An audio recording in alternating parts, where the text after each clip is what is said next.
Well, hello everyone, it's Julian from Beauty Cosmos, and we are back here again to talk about another top 10 books to subscribe to. And this is again the August 2022 subscriptions, solicitations, and there should be releasing in October of 2022. So, Julian from Beauty Cosmos, we're back to talk about more books as we tend to be. As I mentioned last video, we've been really hectic at Cosmos. We're working on a lot of new projects, a lot of new things, hopefully so the company can grow and grow with you, our fantastic readers and customers. Then we're also making some changes, sadly, to our staff, not intentionally, but Rachel is leaving us. Rachel, our director of operations, the main person behind all things managed comics and our pull list subscriptions at Beauty Cosmos. She's going away to Japan for her bachelor's degrees. It's a student exchange. She'll be back in February, so we would all like to wish her a speedy return to Beauty Cosmos, and for her to really enjoy her time in Japan. So yeah, this is to her finish her bachelor's degree, and then she can move on to her master's degree. But otherwise, we're here to talk about 5 more books to subscribe to. These are the superhero types titles for the month of August. So we're looking at DC and Marvel titles that are coming out. And the first one, it's here on the solicitations. It's oh no, I goofed. All right, we'll get good, but yeah, we'll talk about Spider-Man later. So Batman Incorporated, number 1.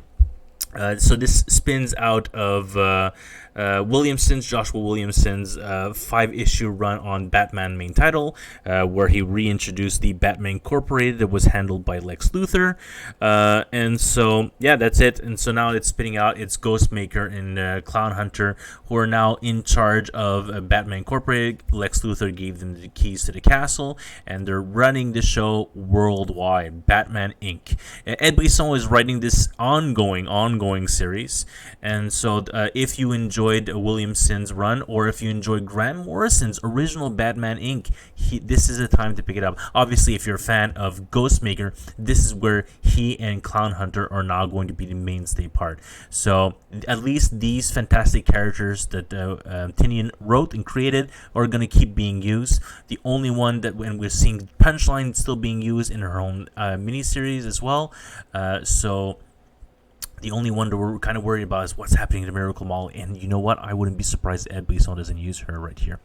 So, it's an ongoing series. Batman Inc. returns. Okay, this one I actually really think is pretty interesting. I am not a huge Tom King fan. Actually, most of his books I think are just very medium, but I recognize that I'm kind of a minority here. A lot of people really enjoy everything he does. So Gotham City Year 1 is how the Dark City became dark in the first place. So the Year 1 status of how Gotham became so corrupt in the first place, and that's an original spin that I don't know if it's ever been done before. So it's a miniseries, 6-part miniseries that dives deep into the history of Gotham City before it became so corrupted from the inside. And Phil Hester's art is very is not my favorite, but it's very a noir style, works perfectly for this title. So if you want to learn more about or get a take on how Gotham became Gotham, this is a perfect series to pick up. All right, here it is, Spider-Man, second ongoing series. Dan Slott returns to Spider-Man. Dan Slott leaves Fantastic Four. Now on Spider-Man. This is not Amazing Spider-Man, and it is not a mini-series. It is an ongoing series. So the point of having Amazing Spider-Man being 2 or 3 times a month was to not need to have multiple ongoing series. And yet this is what's happening. But this one spins out of both the Edge of Spider-Verse miniseries that Dan Slott is writing right now, which is Edge of Spider-Verse. Well, not writing right now, but is releasing right now. And so that's a 5-parter on the end of the Edge of Spider-Verse. And so this spins out. And then there's also elements of Zeb Wells' ongoing Amazing Spider-Man with the if I'm not mistaken, the Oscorp suit that Spider-Man Peter Parker is currently wearing. So yeah, it's a mixture of different things, and I don't know if I would assume it's in continuity, but not having read the end of Edge of Spider-Verse 2, Volume 2, I really have no idea. But Mark Bagley, the wonderful Mark Bagley, is doing interior art. So if you love Mark Bagley art like I do, or you're a massive fan of Dan Slott, which I am not, you should definitely be picking up Spider-Man #1. Well, and then the ongoing part. Yeah. Yes, I'm sub to this. Yeah, sub to this. See, I had to be. Okay, next up, High Republic returns. This is Star Wars High Republic Volume 2, and we're going 150 years back in the past. So every single one of these issues, we're doing, once again, brand new first appearances for every single issue. So I have no doubt that the print run for Volume 2 High Republic will be much harder than Volume 1. There will be no need for 6 different printings of issue #1. Now, some people will tell me, no, there was only 5 printings. Like, no, there was a 6th printing. There was a Halloween special final printing that was free on Halloween. But yeah, we're getting new Jedi, and we're getting new Sith characters, and Jedi's fragile peace of mind. Okay, so it's okay. Jedi Vildar Mac. I'm just wondering if they're Jedi's because they're. I was wondering if they were using from Dark Horse's origin on the concept of the Jedi. But no, it's probably just a character. So yeah, it is a new ongoing series. My assumption this will last another 15 issues as well until we go into the third and final volume of the High Republic. So really excited about this. You should be picking them up. Almost a lot of issues. I want to say all of them, but the vast majority of issues of High Republic have significantly gone up in value, whatever is first appearance, and we do know there are at least one TV show that's coming out part of the High Republic era. So don't miss out. Pick this up, add this to your subscriptions. Next up, Miracleman, Neil Gaiman, and Mark Buckingham. They're finally continuing and ending their series. So, well, I don't know about ending, but Neil Gaiman finally continues the Miracleman story, which he promised Alan Moore to do 30 years ago now. And yeah, everything, all the ducks are in a row. We're going back to Miracleman. So, if I'm not mistaken, is that this first issue is a reprint of all the material he had begun in 85. Holy moly! Remastered with stunning new art from Mark Buckingham, including material originally presented in Miracleman #23 plus original content. So yeah. This is it's a very, very important thing. I don't know why Manch Comics doesn't have covers, but here they are. Here's the fantastic cover from Mark Buckingham. So yeah, Miracleman. I've never read a Miracleman book in my life.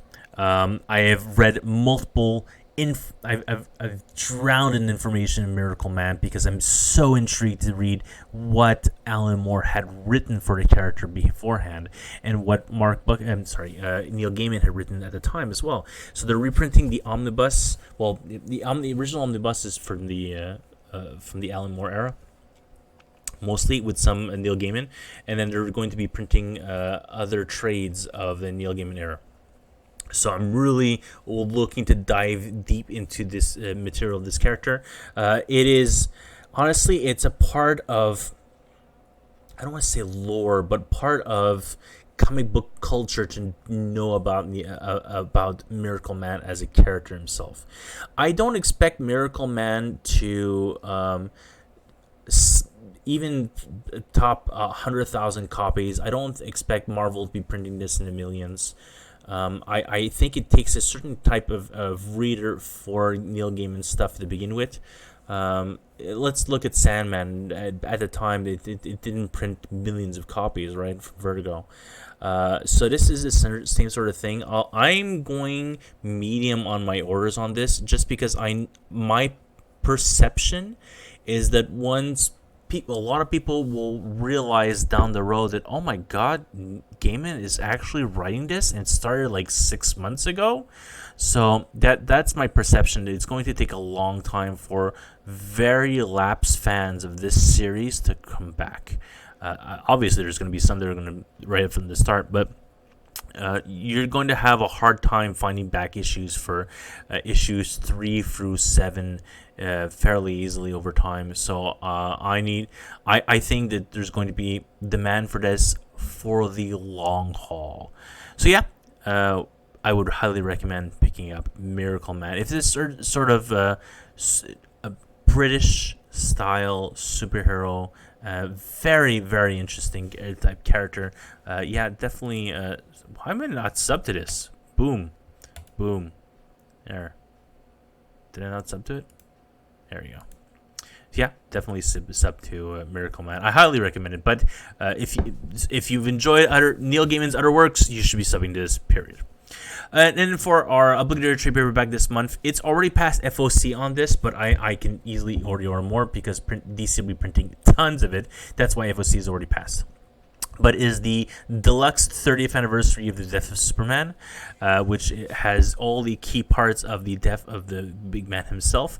But what's very important here, which wasn't done in the complete collections and wasn't done in the omnibus, is Superman Day of Doom 1 through 4. This is the first time that DC has reprinted these particular issues in any format.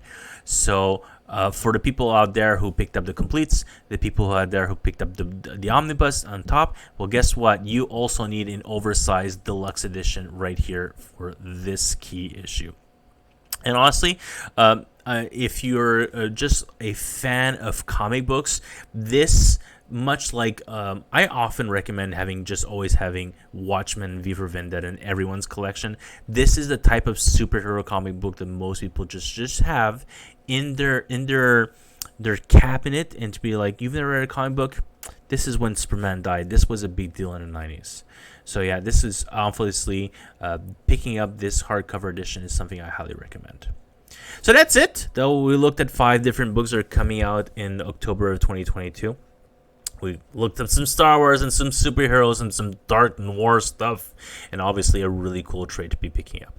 So yeah, feel free to let me know down below if there is a title that you think I should have talked about. Obviously, there's only so many we can talk about within 10 different titles.